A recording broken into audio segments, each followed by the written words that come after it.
Okay.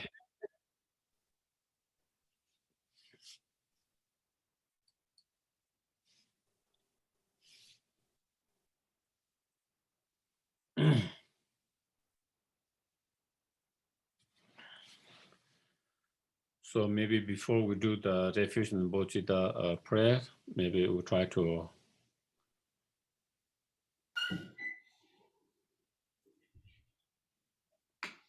relax, quiet your mind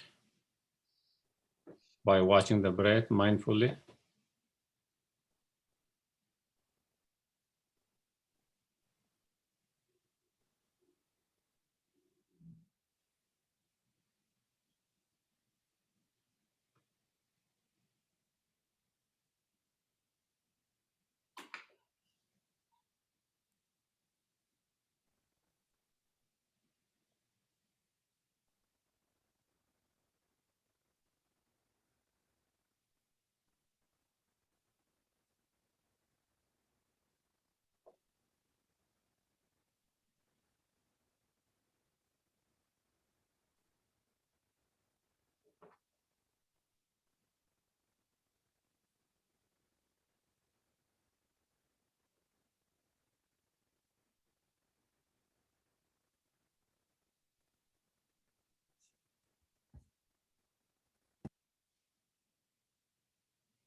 Then we can try to generate good intention, motivations by thinking, may us coming here together and listening, engage in discussion, reflection, contemplations. All of these become cause and conditions to realize and be aware of our own Buddha nature.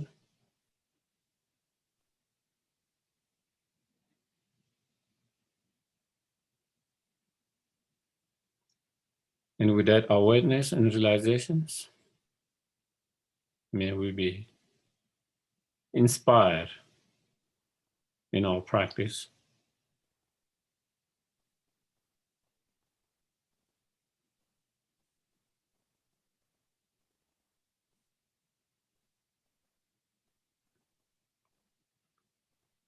And through the practice supported by inspirations, may we be able to cultivate and fully develop the bodhicitta mind, wisdom realizing emptiness,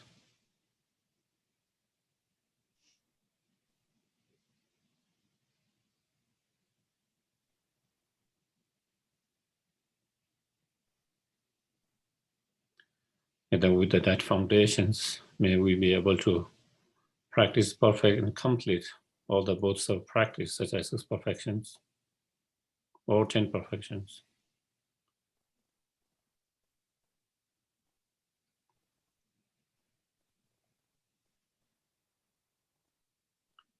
And having entered the path and 10 bhumis, may we be able to achieve fully enlightenment for the benefit of all sentient beings.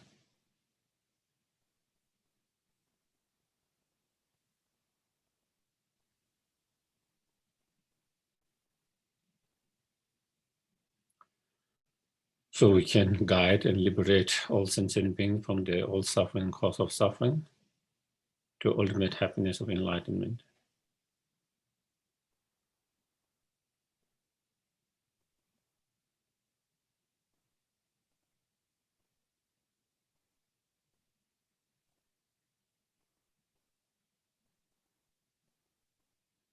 Okay.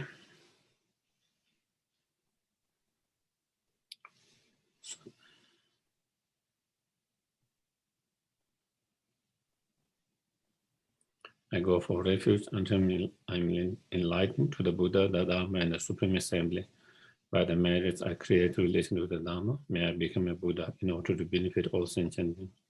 Sangye Chodang Soke Sonam Chanchu Badu Dane Aki Shushegi Vesonam Dola Penje Sangye Dubaraj Sangye Chodang Soke Sonam Chanchu Badu Dane Aki Shushegi Vesonam Dola Penje Sangye Dubaraj.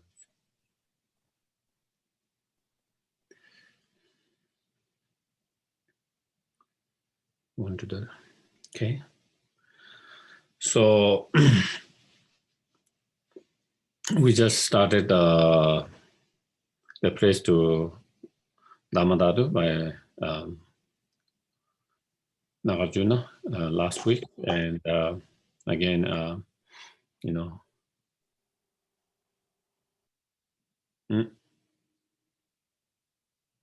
and then there was a discussions that we went through where he explained, how each and every sentient beings have the Buddha nature, to become fully enlightened. And if we all have the Buddha nature, if each and every sentient beings have Buddha nature, why are we still in samsara? Why are we still in samsara? And then, and why there's a difference between the Buddha and sentient beings if we all have the same nature, and then he explained, sentient beings haven't realized the Dharmadhatu, fully, and therefore they are still sentient beings, they are still samsara. And when you realize the Dharmadhatu fully and completely, then, gradually you will become fully enlightened, become Buddha, and free from the samsara. And in terms of the, the Buddha's essence or Buddha nature, whatever you call it, Buddha essence, we talk about, there are two type of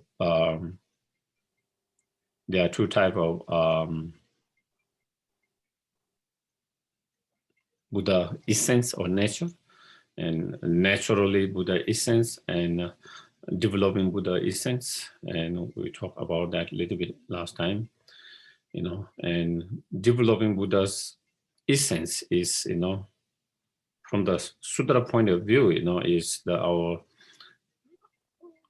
nature of our mind, that is luminous and awareness, that nature.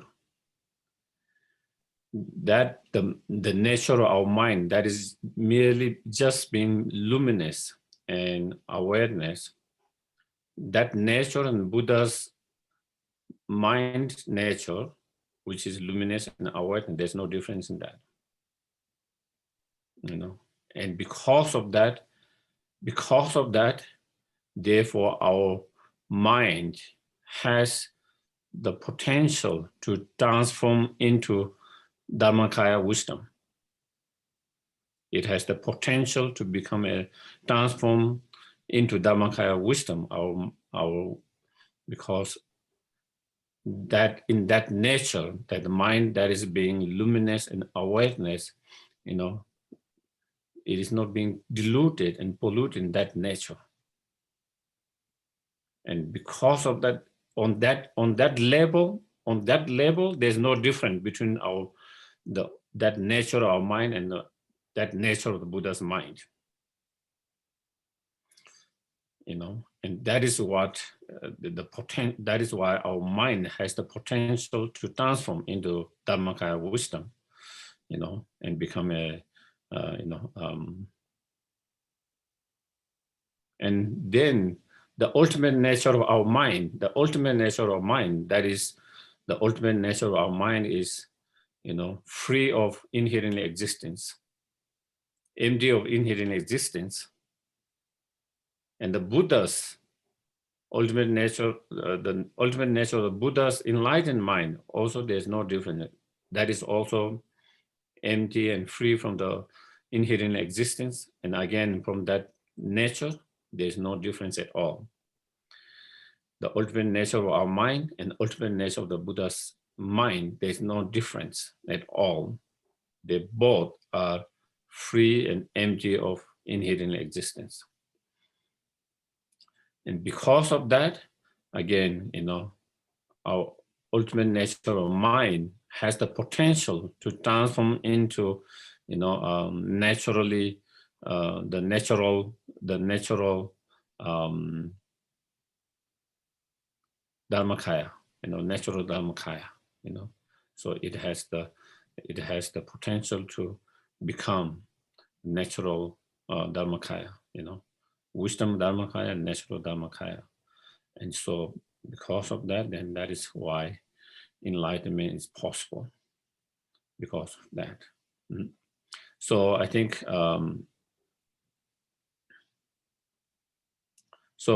as last week we finished after verse number 7. And in the verse number 7,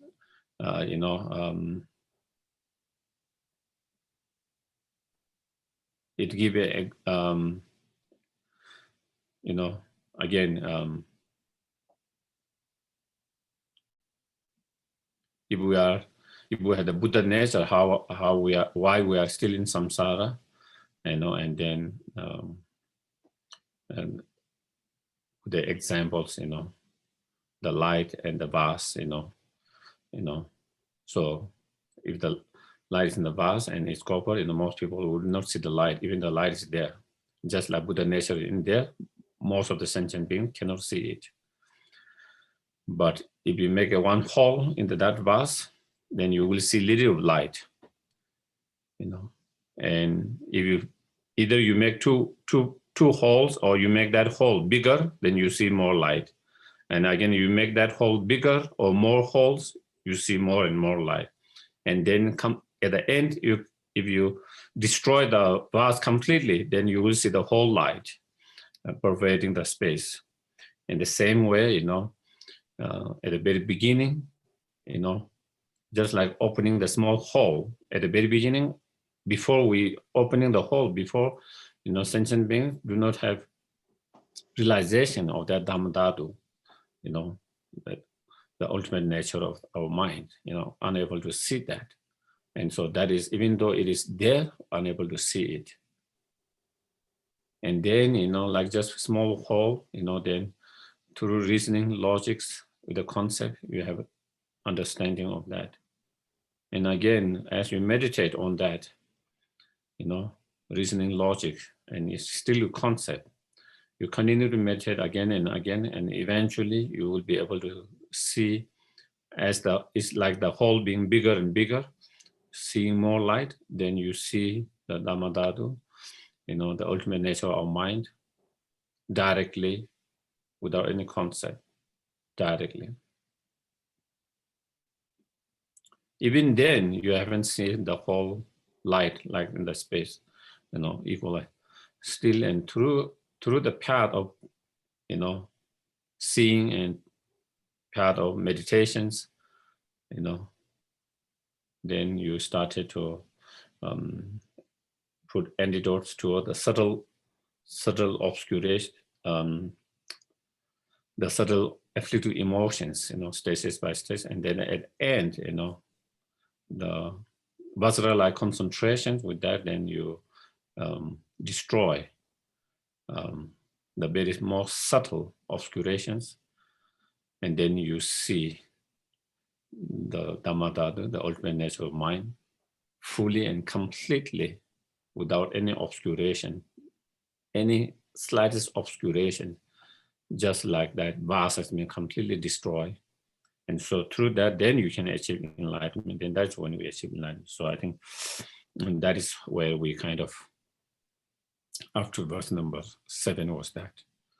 So,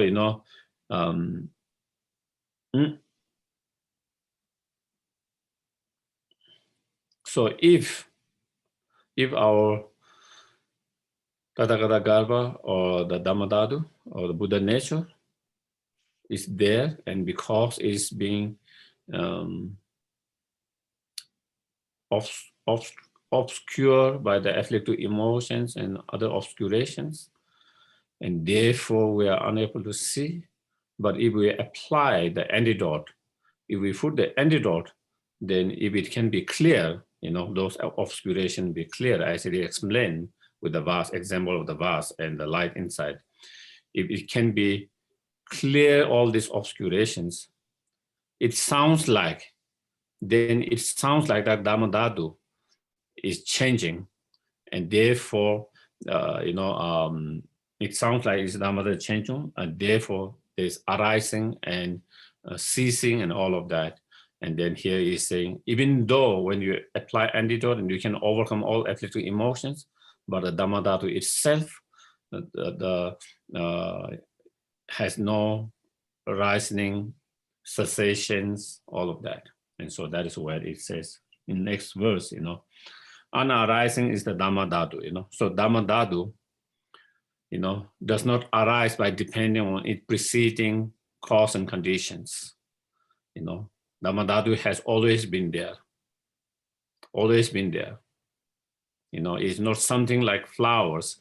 It was not there before, and then due to certain cause and condition, it arises now. So because Dharmadhatu has been always there. So therefore, unarising. And never cease, it will. And that Dharmadhatu will also never cease. So it doesn't come in productions and ceasing. So it doesn't arise and cease.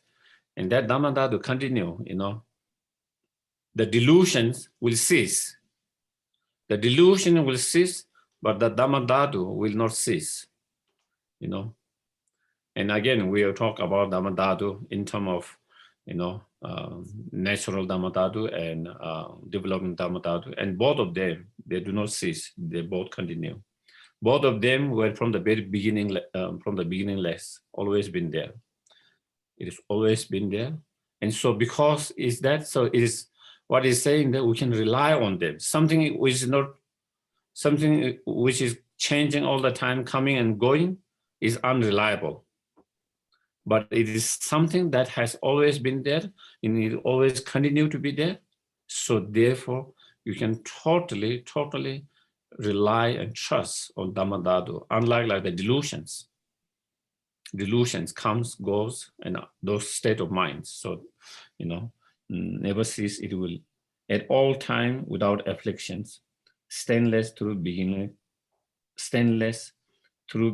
middle, and end, So, and it is not, it is not free of afflictive emotion now. It has always been, the nature of Dharmadhatu has always been free and empty of afflictive emotions, strain of afflictive emotions. It has always been, all the time, all the time. And it has been stainless because, even though our mind has been strained, but the strain or the pollutions has not been polluted in the very nature of the mind itself. And so therefore it has been stainless through it is stainless now, and it will continue to be stainless, so beginning, so it is not like stained at one time and then it becomes stained at another time, and then it's free from stain and becomes stainless. But it has always been stainless, and it would always be free from the stains. So, and then it is giving with example, it is giving with examples,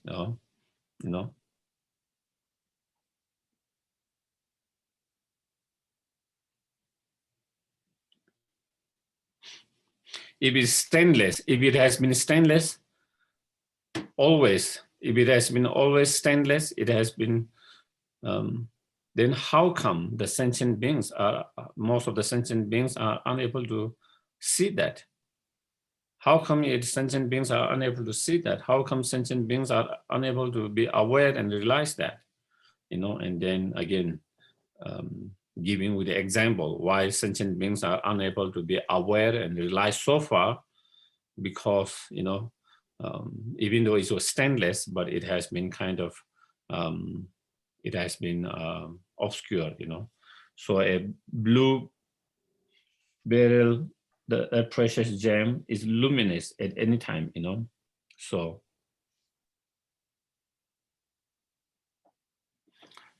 with that example, you know, the nature of that precious gem is always luminous all the time. It is always luminous. But it combined within it ores, its simmer does not gleam, you know. So, but when it is kind of mixed and it is combined within the core, most of the sentient beings, most of the people will not be able to see the glow of that, the glimmer of that, the bluish, that luminous part, because it is kind of a mix with other, you know, merds and other things in ores, you know. So even though its nature is very luminous, you know, and so just like that, then in terms of the so that is the example, and then in come to the meaning. Just like that, you know, Dharmadhatu is free of stain, you know, free of stain. Is free of pollutions in its nature. Is free of, you know, afflictive stain as well as subtle obscuration, stain of subtle obscuration. It has always been free of that, while it is obscured by the afflictions, you know. Even though it's free, but temporarily, it has been obscured by afflictive emotions or obscuration and afflictive emotions, as well as the imprint of those afflictive emotions. And that is why the sentient beings are unable to see it and, you know, experience it, you know. So even though it has been obscured by those, even though it has been obscured by the obscurations, afflictive and knowledge obscurations, but it's only temporary.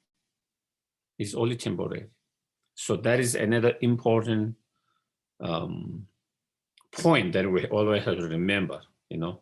One is not obscure in its nature, even though it is obscure, but it is obscure temporarily and not in its nature, you know.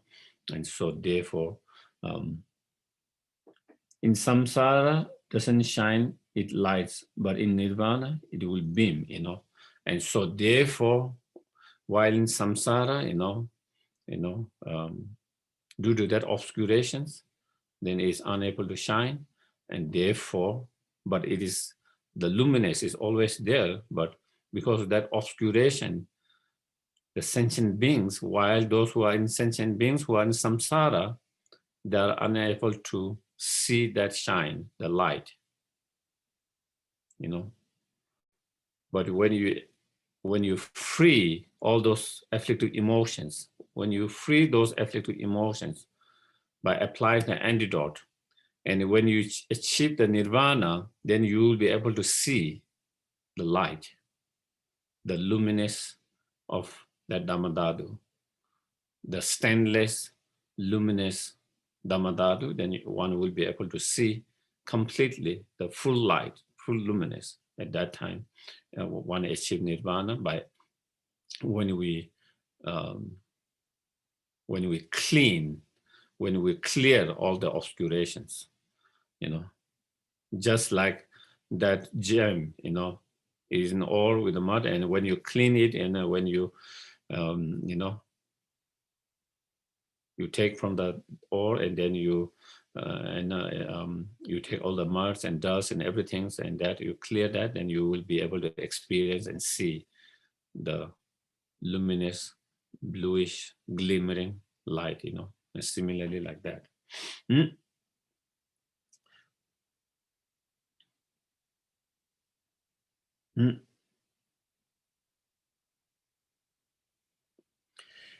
And then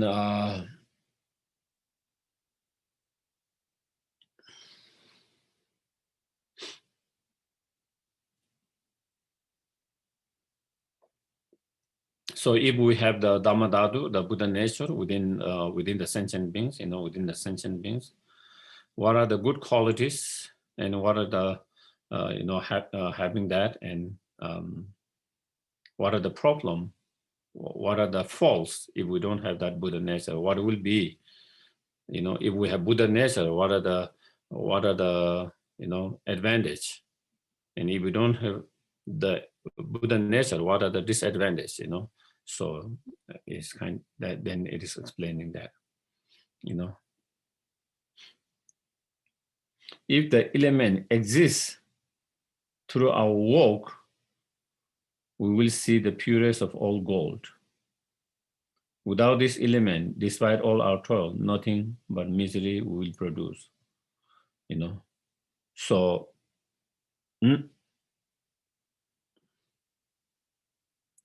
so within the gold mine, because there is element of the gold in the gold mine. In the gold mine, there is the element of the gold.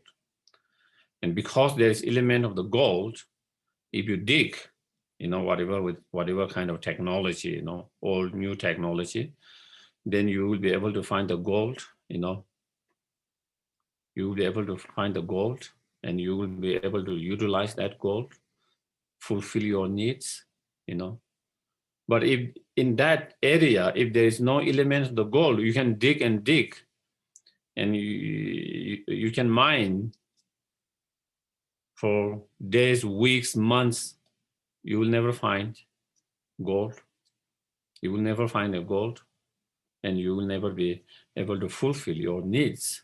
So all your toil of trying to dig, trying to find gold in area where there is no element of the gold will be wasted. It's just waste of time and your energies, and so that is the example. Okay. And then now in terms of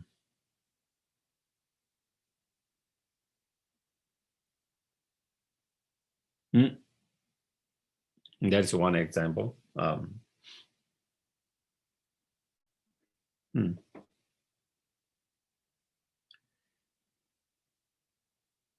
So that is the first two lines. If this element does not exist through our work, we will see the purest of all gold. Without it, despite all our time, nothing but misery will produce. Yeah. Is, I think,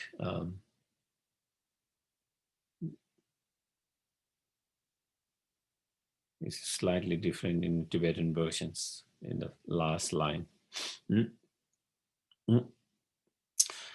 So with here, it doesn't seem to indicate the meaning itself, just the example, but in the meaning is in the same way. If we don't have the Buddha nature, the elements of the Buddha, if we don't have the Buddha nature, no matter how much we practice, no matter how much effort we put it in our practice, we will never be able to achieve enlightenment.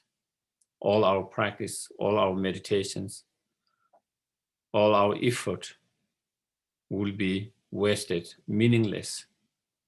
It will be just toil, it will be meaningless. But because we have that element, the Buddha nature, the Dharmadhatu, therefore on the basis of that Dharmadhatu, on top of that, then if we engage in a practice, meditation, and put effort, then those effort, those practice, those meditation will not be wasted, because you are investing in the right place, the right things. And it is because you can achieve fully enlightenment, fully awakening, because of that Buddha nature, that element is there, So that is it. If you have Buddha nature, then all your effort, practice, meditation become meaningful. If you don't have Buddha nature, no matter how much effort, practice, you put it, it will be meaningless, worthless. It will be unachievable, and it will be just wasting your time and energy. So that is, and then again, I think we're giving with another example.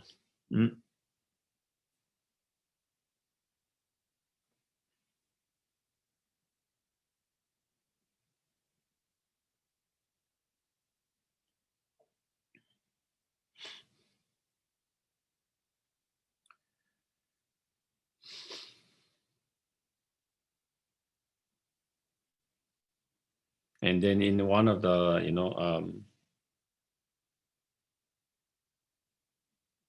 in other materials writing, the ornament of the sutras, they explain,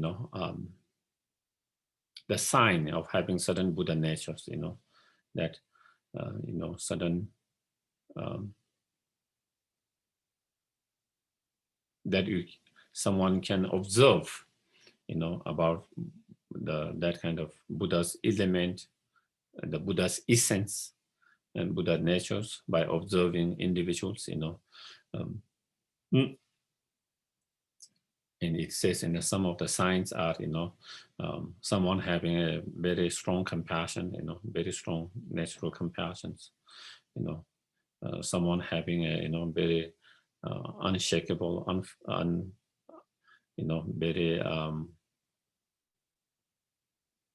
very strong, inspirations in their towards dharma in their practice, very strong inspirations,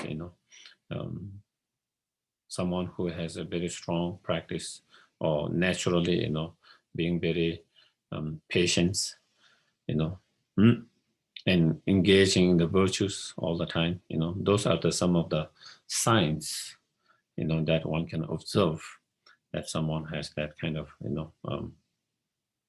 potential, that Buddha is Buddha's essence, so.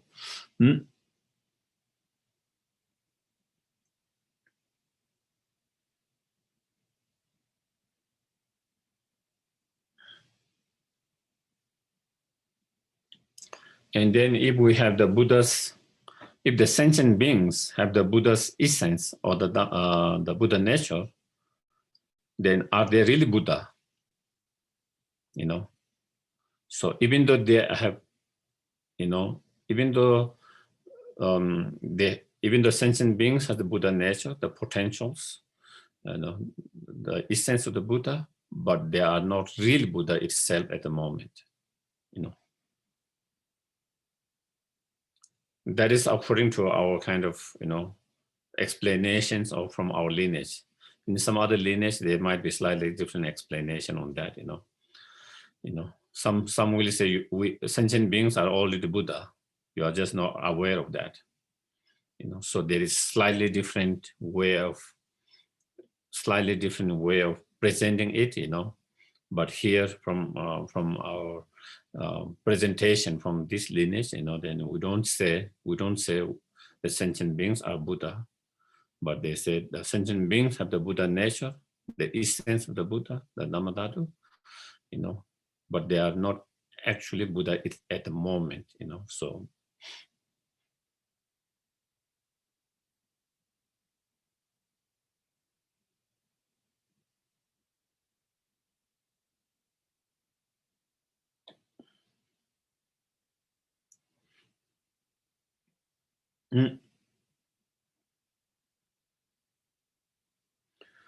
So therefore, again, with the example and then the meaning, So in verse number 12, it says, just as grain when covered by their husk, such as rice, so then it is not eatable rice at this moment, when you have the husk,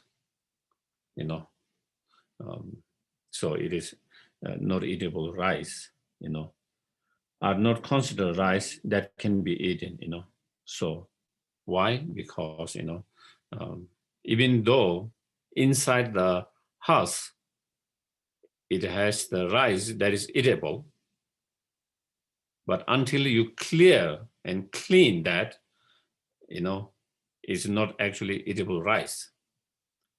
Even though inside there is eatable rice, but still you wouldn't say the rice with a husk is eatable rice. Even though we will say there is an eatable rice inside. Similarly, so while being shorted in afflictions is not named Buddhahood, So while sentient beings have that, Buddha essence, Buddha nature, Dharmadhatu, but since it has been covered by the husk of afflicting emotions, because it has been covered by the husks of afflictive emotions. Therefore, we don't name and we don't call that person as a Buddha, as an actual Buddha, as an actual Buddha, So, and then, just as the rice itself appear, then when it's free from all its husks, when you clean all husks, then the edible rice will appear, clean and become edible, to cook and eat it, become edible. It will appear, when you clear it, then it will appear and you are able to eat it, cook it, eat it, and become. Same way, dharmakaya clearly manifests once it's free from afflictions. And so, therefore, when our mind, with nature is clear and awareness that has been covered by the husks of afflictive emotions, when we clean the husks of those afflictive emotions, by applying the antidotes, especially the wisdom realizing emptiness, by using the tools, just like we needed some tools to clean the husk, then by using the internal internal tool of wisdom realizing emptiness, through that then we clean the husk of all those afflictive emotions. We clean them. And once we clean those afflictive emotions together with all the imprint led by the afflictive emotion, that are the subtle obscuration, the obscuration knowledge. And with the support of the bodhicitta,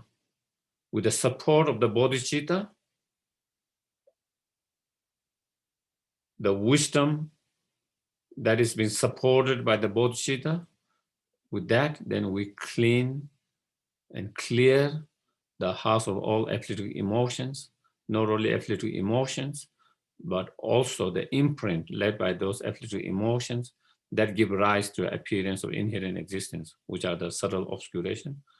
And when we clear and clean all of that, then, dharmakaya will clearly manifest. Then our mind,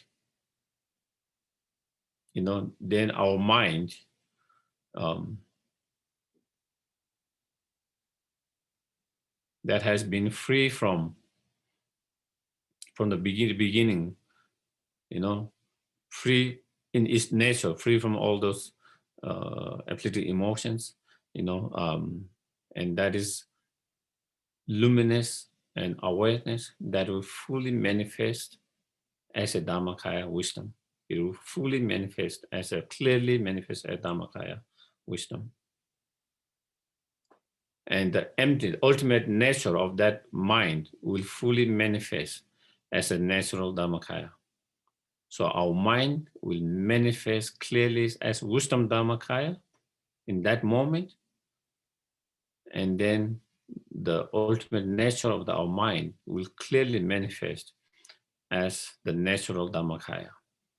And so the two types of dharmakaya will then at that moment, manifest very clearly,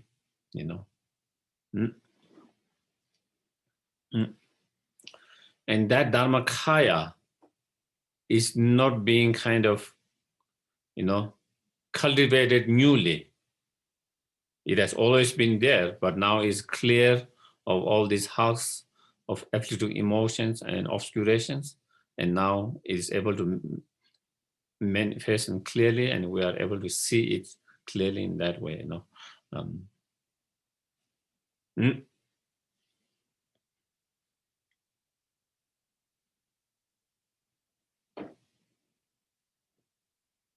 And then again,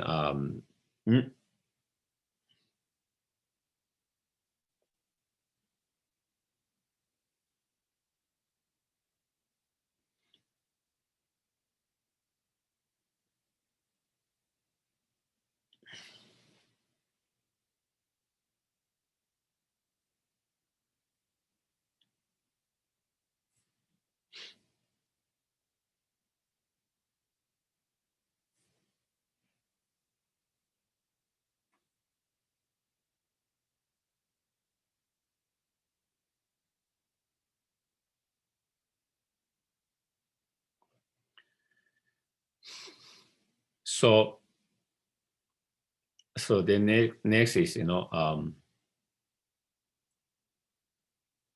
is explaining how that Buddha nature or Dharmadhatu, the Buddha's essence, fulfill the well-being of sentient beings completely at the time of the result. So, can the Dharmadhatu, fulfill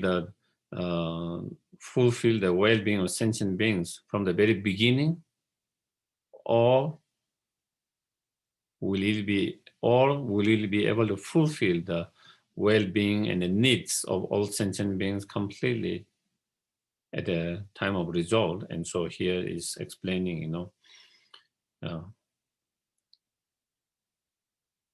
that Dharmadhatu will be able to fulfill the needs and the well-being and the purpose of all sentient beings completely at the time of the result, so that together with the example again that's showing that banana trees don't have a pit that is used as example in the world,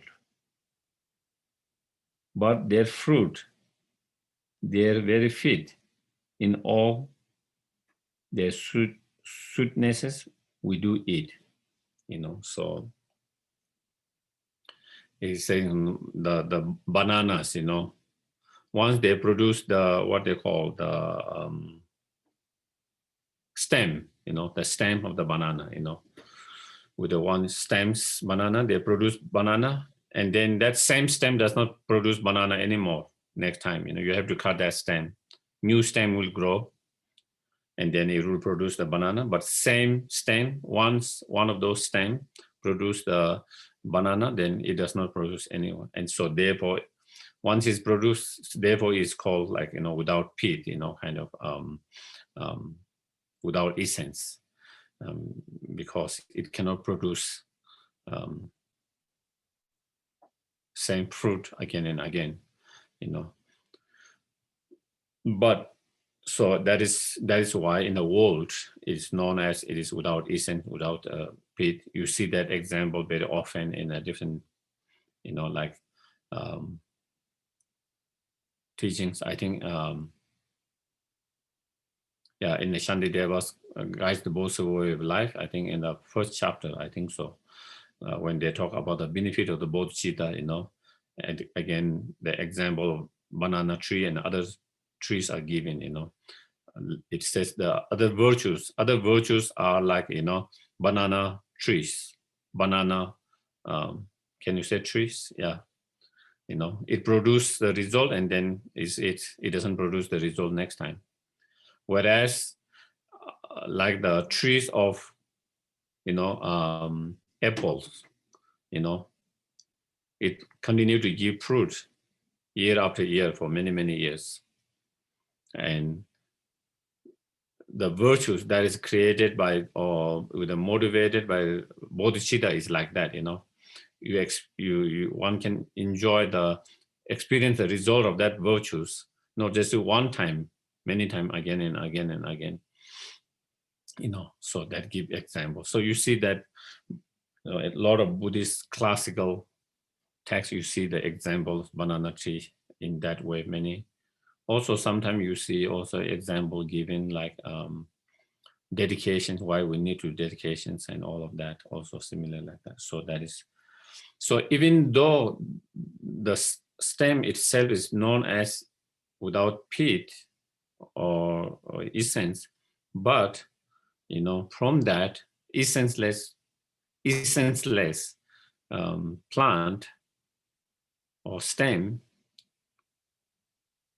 can you say banana tree? You don't say tree, yeah? What do you call banana plant? A tree.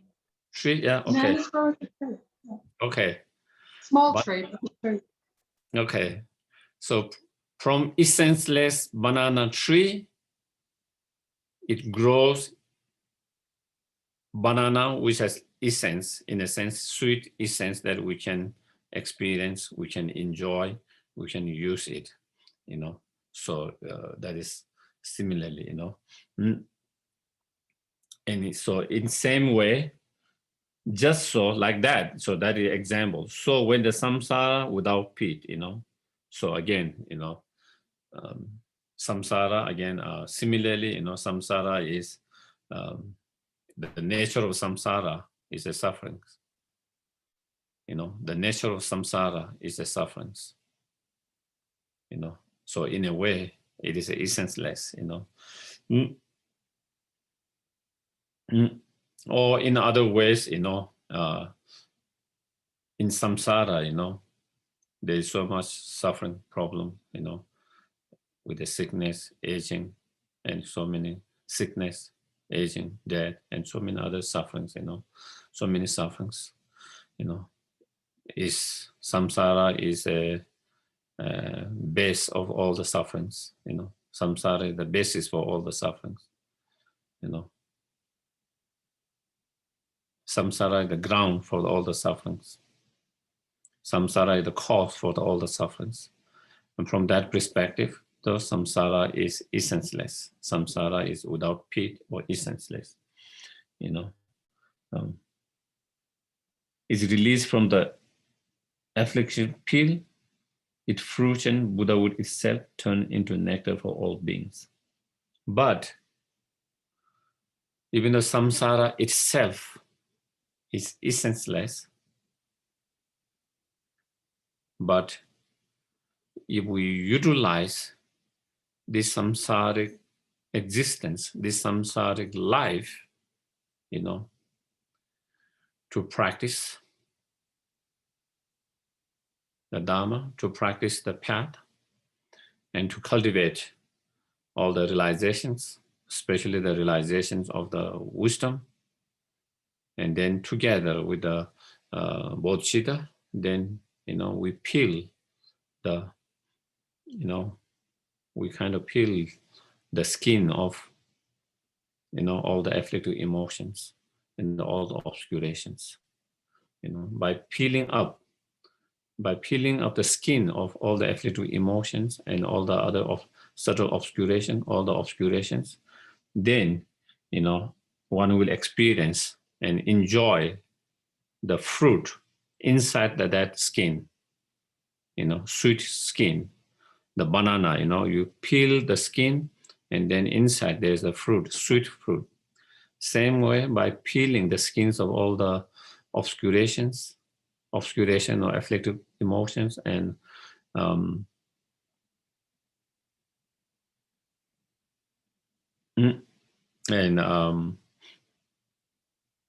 knowledge, and then you enjoy the sweet fruit of the Buddhahood itself. And once we achieve that Buddhahood, once we experience that Buddhahood,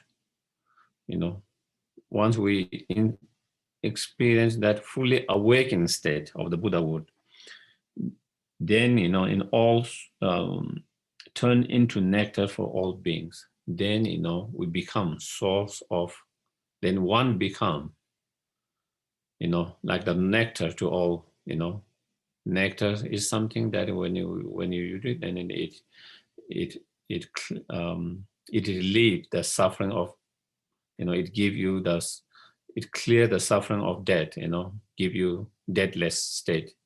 It cleared all the sickness, the sickless state, and so like that, so therefore, just like that nectars, that relief of the sentient beings suffering, same way, then you become like the nectar that will be a source and cause to relieve all sentient beings, free all sentient beings from their suffering, cause of suffering, and to guide and to lead them to, their own enlightenment, and experience their own, sweet fruit of enlightenment. And so that is how then thereby we can one becomes source to fulfill the purpose of sentient beings, the needs of sentient beings, the well-being of sentient beings, temporary well-being, ultimate well-being, become cause and inspiration and the source for that. And so thereby, that is how we fulfill the other sentient beings at the time of the result, when your Buddha nature, when that is free, being free from all those, the skin of, free from all the skins of the obscurations, afflictions and obscurations.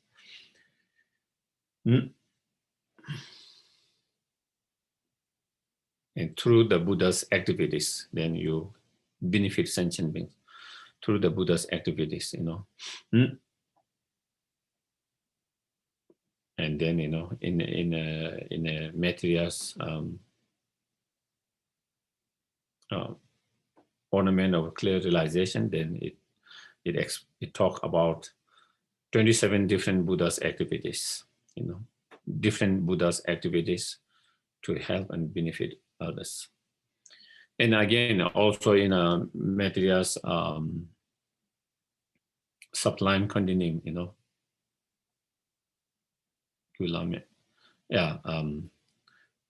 that's where it's one of the reasons that we can achieve enlightenment is, on one hand, our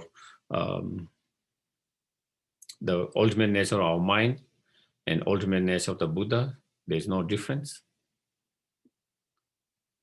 And then we have the Buddha's essence.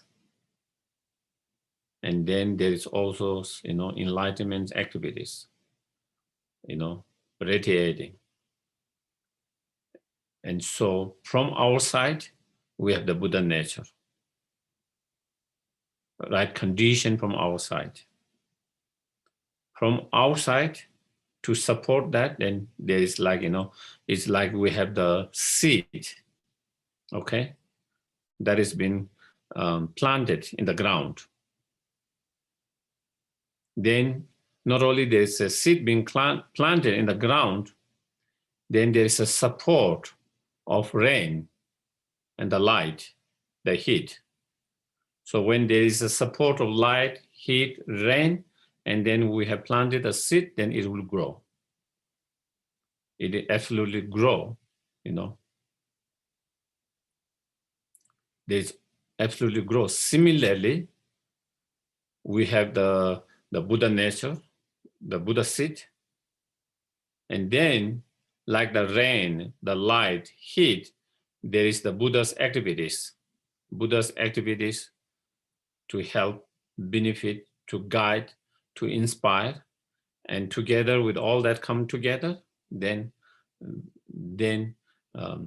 enlightenment will be possible. Enlightenment can be achieved. Enlightenment can be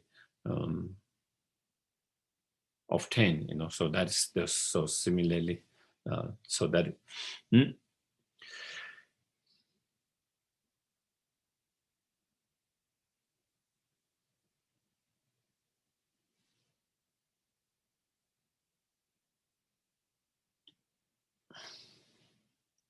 So again, now next is, if we have the Buddha nature, Buddha's essence, Tathagata Garbha,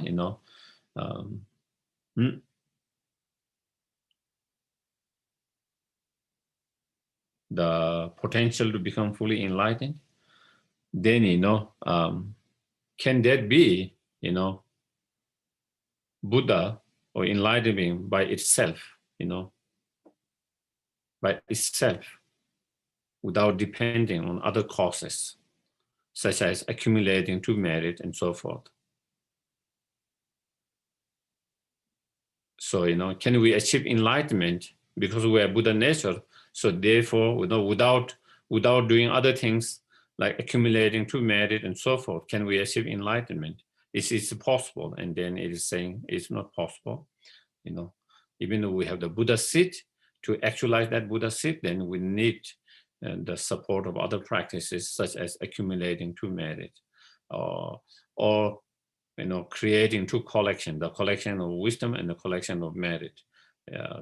And so without that, then there is no enlightenment by itself.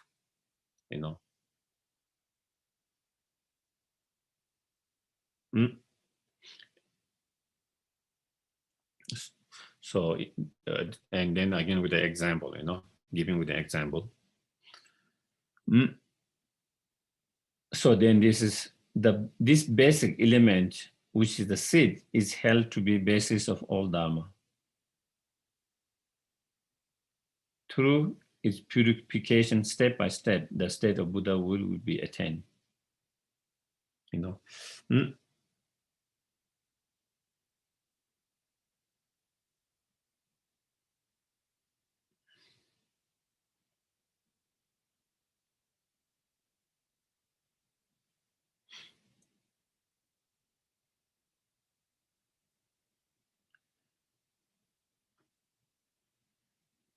I think maybe I missed one. Yeah, 16. First, I think I read 17. First is 16. Likewise, from all seed there are fruit are born that match their causes. By which person could it then be proved that there is fruit without a seed? So again,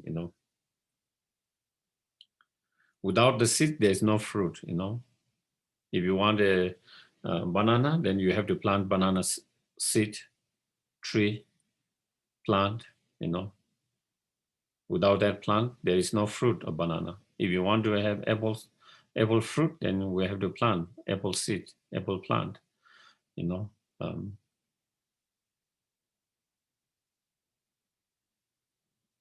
the same way, the result and cause has to be similar, same. And so therefore, without depending on the seed, then the fruit cannot be experienced.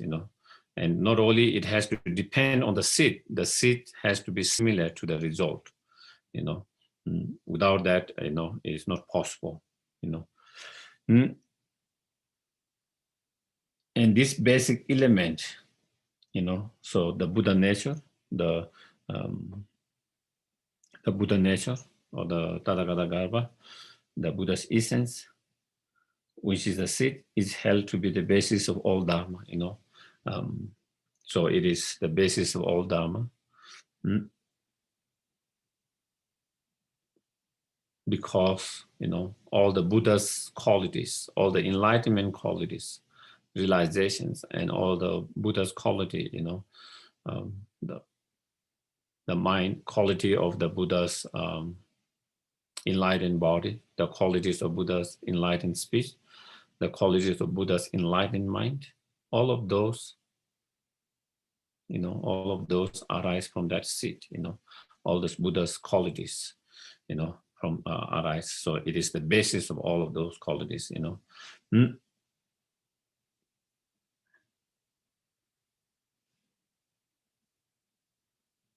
And is held to be basis of all.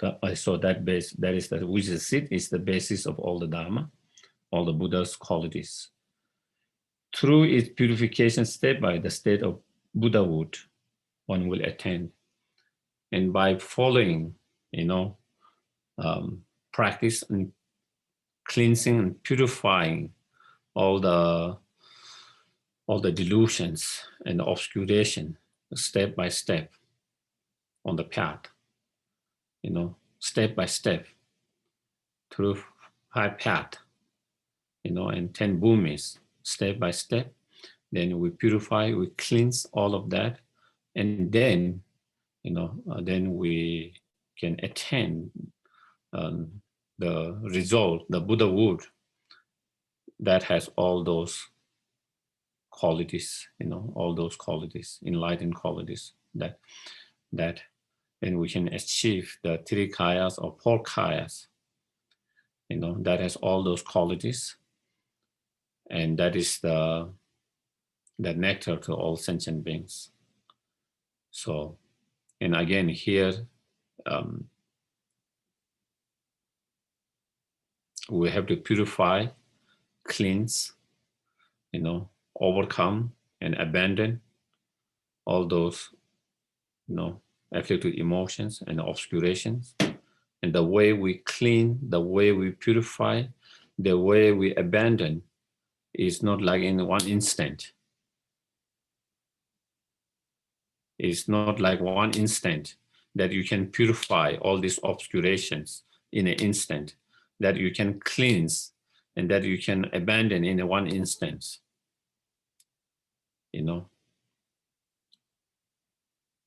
It requires, constant, continued practice, following step by step, gradually, step by step, and that's how we purify.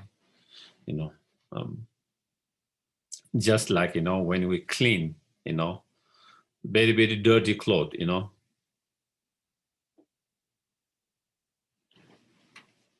Nowadays, I don't know, nowadays you have certain soap or certain things that you might be able to cleanse them instantly, all of them. Maybe nowadays I cannot use that example, that you see that example in the scriptures. But all time when you use that old soap, first you see all the most dirt comes, again you clean, you have to wash many times, you have to kind of many times when it's really dirty, and then the gross one comes first, very very very dirty, you see all black coming like that, and then again you clean that, again you have more soap, and then it is more subtle and subtle and subtle, and then slowly you clean completely, the old style, So you see that example also in a lot of the scriptures, how we clean the dirts. And so that is also when we clean the internal dirts, those afflictive emotions, we start cleaning, purifying, abandon the gross one first, and then subtle and subtle and more subtle, Within the gross, there are many levels. Within the subtle, there are many levels. Within the more subtle level, there are many layers and levels. And that is step by step, step by step. And I think it is really good to remind these teachings for us, because sometimes we have these expectations to have this instant cleansing and purifying, And when someone, promote, there's instant enlightenment, then we get, we easily get kind of attracted to that, isn't it? We get very easily attracted to that, when someone come with, instant enlightenment, quick enlightenment, easy enlightenment, because we all want easy, quick, fast, instant. Who doesn't want that? Who doesn't want that,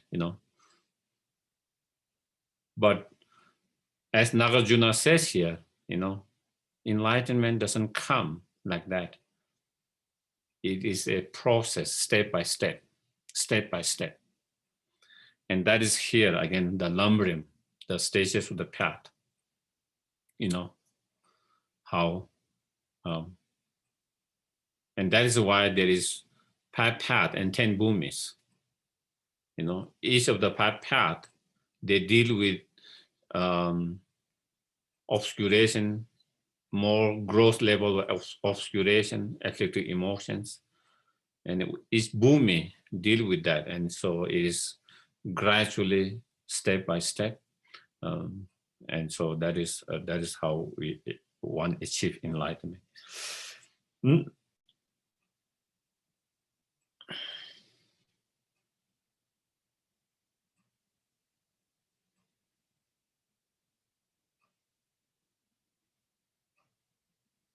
Yeah.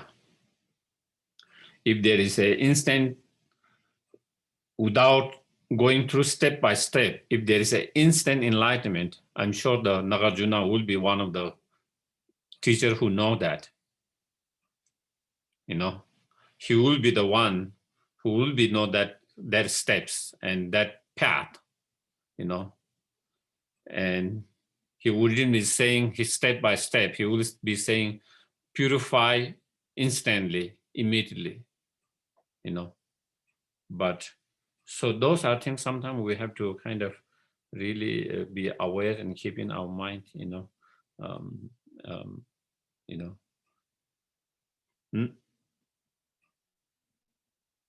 Because he's the, after the Buddha, he's the father of the father of the founder of the Mahayana path, teachings, practices, you know.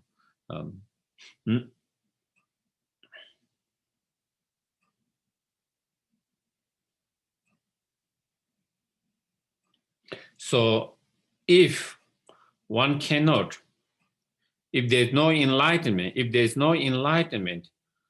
know, if there's no enlightenment without purifying the stain or obscurations, that is be obscuring the essence of the Buddha, if there is no enlightenment without purifying those obscurations, that is obscuring the you know, the Dharmadhatu or the Buddha's essence, you know. If that is the case, then what are the obscurations? What are the stain that need to be purified? What are the stain that need to be purified? What are the obscurations or afflictive emotions, you know, that need to be purified?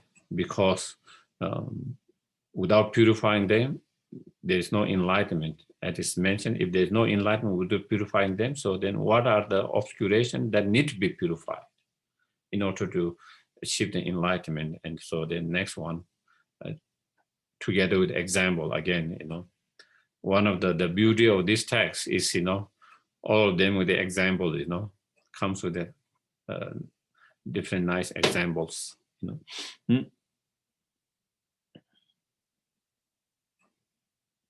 So the examples come: spotless are the sun and the moon, but obscured by the fivefold stains, you know. So by nature, you know, by nature, the sun and the moon, you know, are not obscure in its nature. You know, it's not obscure in its nature, you know. But temporarily, the sun and the moon can be obscure. Temporarily, the sun and by different conditions or different objects, it can be obscure, and it is obscure, you know. And so, and what are those obscuration? You know, the five false stains, obscurations, you know. And so those are clouds, you know. So clouds, one of them that obscure sun and the moon, clouds, smoke, you know. Sometimes it's not the clouds, sometimes it's the smoke, you know. I think nowadays, with all these wildfires, it's so clear we can see how we can't see the sun and moon because of all the smoke, you know. And the mist, you know, and again, sometimes it can be obscured by the mist, you know. And the Rahu and the dust as well, you know.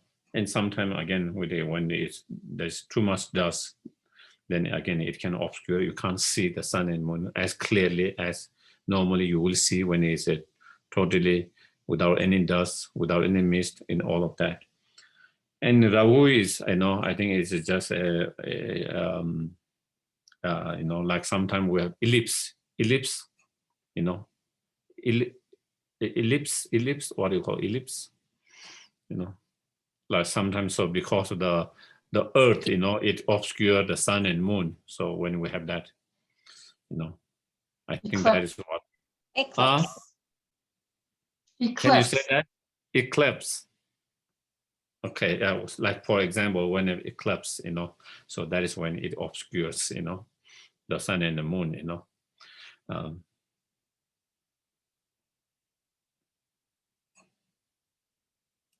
Even though, like, you know, there are some kind of legends, in old legends. So that is what it is about Rahu, is that. But actually, it's talking about that,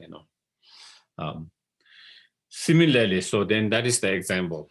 Those 5 things, 5 different things obscure the sun and the moon. And the obscurations is temporary. Again, we have to remember all of them. It's not obscure in its nature. And therefore, because it is a temporary, therefore they can be purified, they can be clear, and then you can see the sun and moon clearly.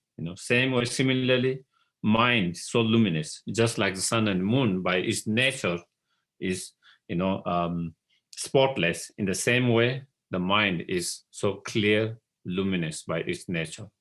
The nature of our mind is luminous, and unpolluted, undiluted in its nature, So it is spotless, stainless in its nature. But it obscured by 5-fold stain. But temporarily, it is being obscured. Temporarily being obscured by 5 stains or obscuration or 5 afflictive emotions, So what are those 5 that is obscuring stains that we need to clear, that we need to purify in order to achieve, achieve enlightenment, So then there are desire, that is one, strong attachment, desire, Mm. So that is the, malice, or anger or hatred, laziness, agitation and doubt. So those are, here the doubt is afflictive doubt, like when we study the psychology of Buddhist mind and mental factors. So then within the afflictive emotions, 6 root and 20, 21, 22, I think it's 21 secondary delusions, So there comes a doubt, And so that is part of that afflictive doubt. I personally think not all the doubt are afflictive, Sometimes there are healthy doubt, and healthy doubt is needed, So there can be 2 kinds of doubt: healthy doubt and unhealthy afflictive doubt. And so here is the afflictive doubt,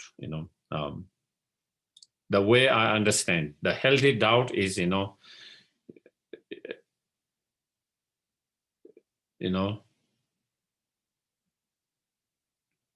are not sure, in whatever information, subjects, matters, whatever, you are not convinced, you are not so sure, so you have doubt. But that doubt kind of help you to explore more, that doubt help you to explore more, to do more research, to study more, to find out more about that, because you are not convinced, because you have doubt. And so that kind of doubt lead you to more knowledge, more experience, more wisdom, more understanding, On the other hand, the afflictive, the delusion of doubt is, sometimes we have doubt about something, and then that we create a kind of wall with that. You doubt something and you don't want to hear anything, you don't want to listen anything, you don't want to read anything about that. So instead of kind of, helping you or inspiring you to do more study, more research, more, it kind of close you, it kind of close you from being more curious, more doing more. That kind of doubt is the unhealthy, delusional doubt, and I think here, this is that doubt, okay? Mm. Mm. And so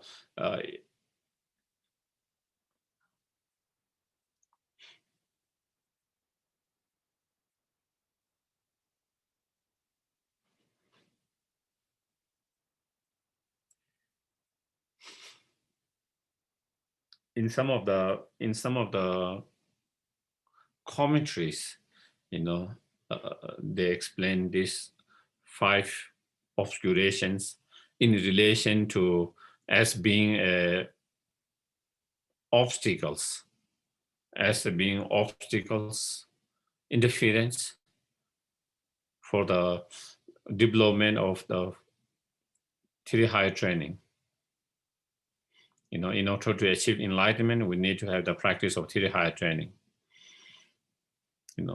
Just as Nagarjuna mentioned before, step by step, to purify, we need to go step by step. So same way, we need to cultivate and develop 3 higher training. First, we did the higher, need to develop the foundation of higher training of moral discipline. On the basis of foundation of moral discipline, then we develop the higher training of meditative concentrations. And then on the basis of that meditative concentrations, then we develop special insight, the wisdom, And through that special wisdom, insight of the wisdom that is supported by the bodhicitta mind, then, we purify and cleanse different level of afflictive emotions, grows to more subtle, and as well as the other obscurations. So in relation to that 3 higher training, then the desire is the main obstacle for the or interference for the practice of moral discipline. One of the reasons why we are unable to practice strong moral discipline is because out of attachments, because of attachment or desire. We kill, take the lives of others a lot of time because of attachments. Attachment to the meat, attachment to the fur, attachment for the inside for medicine, attachment for different things, like people killing elephant for their tusks, or all kind of different things because of attachments. Stealing because of attachments, engaging in sexual misconduct because of attachments. A lot of time we lie because of the attachments, And so most of those, the reason why we are unable to follow, 10, the practice, basic practice of, engaging 10 virtuous actions, referring 10 non-virtuous actions, as well as to be able to keep other precept, whatever precept that we have taken, a lot of time because of the attachment. So attachment is the main obstacles, main interference. And so therefore, in order to have a strong moral discipline, that is where Buddha advice is, less desire, and being content, having more content, being content and less desire. If you are more content and you have less desire, then it will be very easy, more easier to practice and have a strong practice of moral discipline. It will be easy to have a strong moral discipline, to develop and cultivate the foundation of strong moral discipline. Then in terms of malice, laziness, agitations, they are the interference for the meditative concentrations. Of course, desire can be one of them,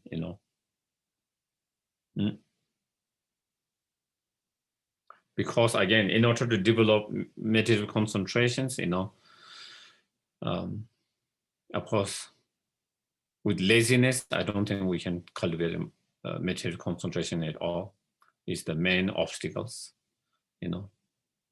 That is why when we apply the antidotes, for the first 5 faults and 8 antidotes to overcome 5 faults, the first fault is laziness, And in terms of the antidotes, the first 4 antidotes are for one, laziness. That just show how bad laziness is. Why you have to apply so many antidotes. Because it's the if you don't. So then, of course, laziness is definitely there. Agitations is a wandering mind. Your mind kind of wandering, agitating. That is also one of the main obstacles for the men, to develop the shamatha. The main obstacles is when you actually engage in the practice itself. Laziness before you even engage in the practice, and once you are in the meditations, then wandering or agitation mind and the laxity. Those are the 2 main obstacles. So therefore, that is where agitation, malice, is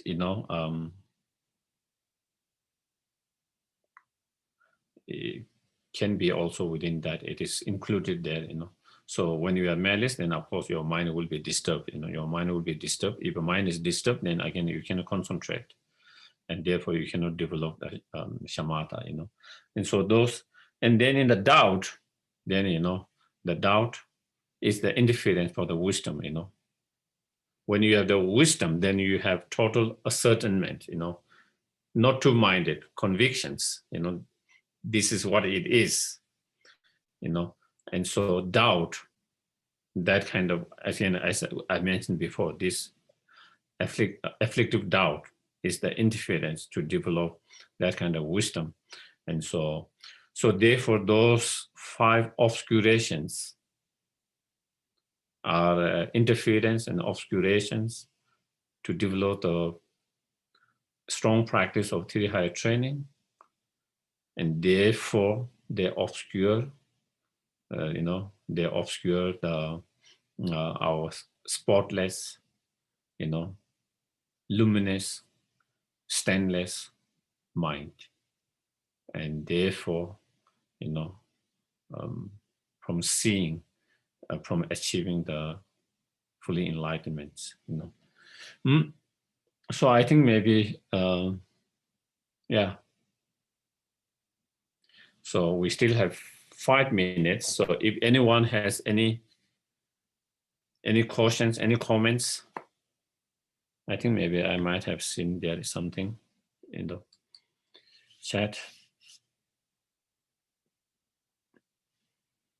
Okay, there is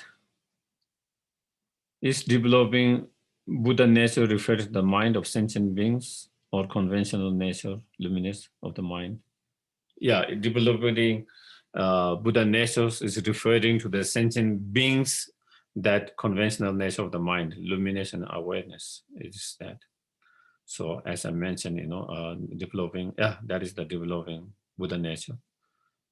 And then natural Buddha nature is the ultimate nature of that mind. Okay. What does luminous refer to? Does it relate to aspect of the ultimate nature of mind or conventional nature? So luminous, can refer different things.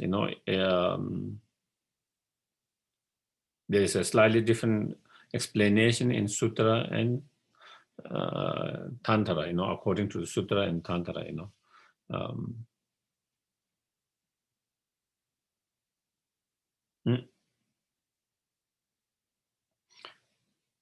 In sutras,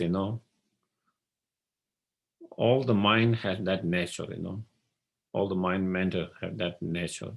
That is a luminous and awareness. And the luminous there, it refers to, the quality of the mind to reflect the objects. Okay. So even with the delusional mind, even the delusional mind have that nature. Even the delusional mind have that, to be able to reflect the object in that, So that is, and sometimes, the way the word luminous is used in different contexts. Sometimes it can be also used even for emptiness as a luminous, the ultimate nature, luminous. Sometimes it is also used term luminous. You can also you see sometimes that is also being used in that. So it has a slightly different meaning than in terms of the mind when it has the ability to reflect, because the emptiness itself, it doesn't have that quality, that qualities or that characteristic or that nature, you know.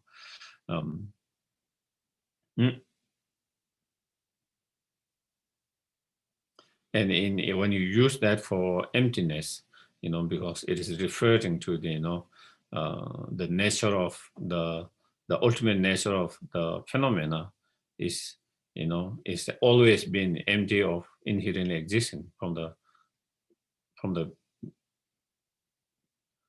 you know, from the very, I don't know, you know, it has always been, it was always been. Sometimes it feels like, you know, you want to say from the very beginning, but then there's no beginning. From the beginner's time, you know, from the beginner's lifetime, from the beginner's time, it has always been that nature, unpolluted. And so instead of saying, you know, beginners or beginning, maybe better to say always. So then we don't have to discuss whether it's beginning or not beginning. That is another different matter of discussions, you know. So that is why it is used that kind of word sometimes. And then in tantric, you know, that refer to the most premortal, the premortal clear light mind, you know, clear light mind, premortal clear light mind, you know.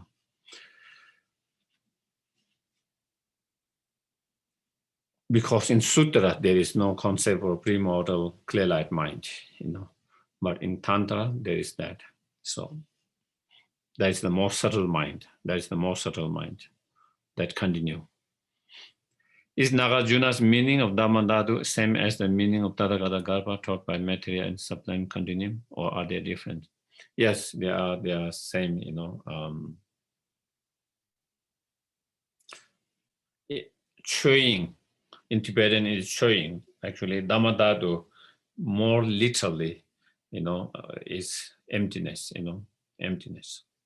So Dharmadhatu, you know, is another different term for emptiness. Shunyata, Dharmadhatu, you know, they have kind of same meaning.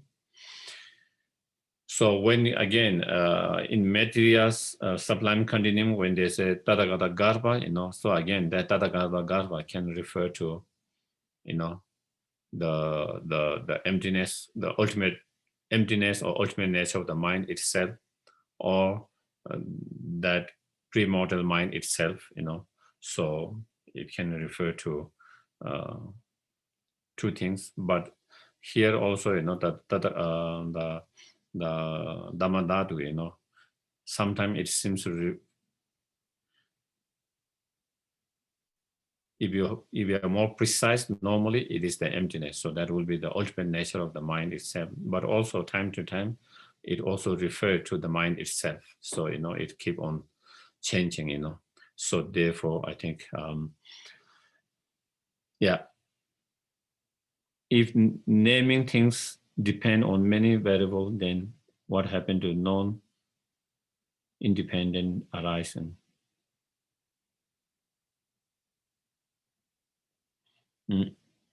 If naming things depends on many variables, yes, then what happens to the non-independent arising? Non-independence is dependent, isn't it? So non-independent is dependent. So that will be dependent arising. Am I getting correct? Non-independent arising. What is if it is something non-independent arising, then it should be dependent arising. And if it's dependent arising, then of course it depends on many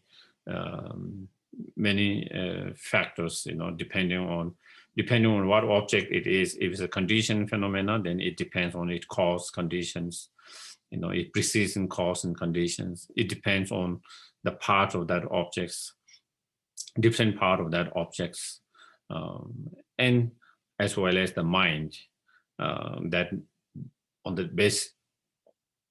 basis of those parts or collection coming together and having certain functioning and certain that, then on top of that, then the mind labeling, designating or naming. So that is how dependent arisings. So I guess that was the questions. I don't know whether I stood the question exactly correctly or not, but okay. So again, if you have more questions, please do bring next time. Shall we do our dedication first, Geshe now? Yes, please, yes.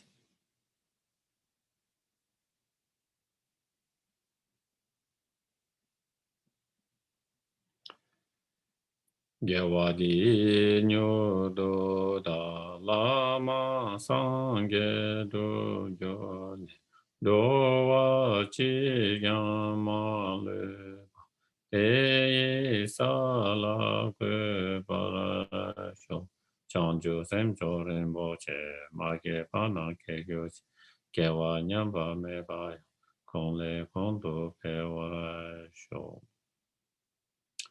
May all beings everywhere plagued by the suffering of body and the mind obtain the ocean of happiness and joy by virtues of my merit. May no living creature suffer, commit evil or evil fall ill. May no one be afraid, be little with a mind weighed down by depressions. May the blind see forms and the deaf hear sounds. May those whose bodies are worn with toil be restored and finding repose. May the naked find clothing, hungry find food. May the thirsty find water and delicious drinks. May the poor find wealth, those who with sorrow find joy. May the forlorn find hope, constant happiness, and prosperity. May there be timely rains and bountiful harvest. May all medicine be effective and wholesome prayer bear fruit. May all who are sick and ill quickly be free from their ailments. Whatever disease they are in the world, may they never occur again. May the frightening cease to be afraid and those bound be free. May the powerless find power and may people think of benefiting each other for as long as space remains. For as long as sentient beings remain, until then may I too remain to dispel the miseries of the world. Thank you very much, everyone. Thank you.